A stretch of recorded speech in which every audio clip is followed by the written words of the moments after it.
ఆంధ్రప్రదేశ్ ముఖ్యమంత్రి వైఎస్ జగన్ మోహన్ రెడ్డి రెండో రోజు కడప జిల్లాలో పర్యటిస్తున్నారు. ఇడుపులపాయలోని షూట్లో దివంగత నేత మాజీ ముఖ్యమంత్రి వైఎస్ రాజశేఖర్ రెడ్డి సమాధి వద్ద నివాళులర్పించారు.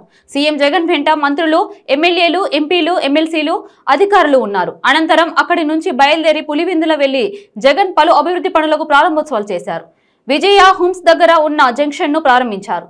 ముఖ్యమంత్రి మరిన్ని అభివృద్ధి పనుల కార్యక్రమాలతో బిజీగా ఉంటారు.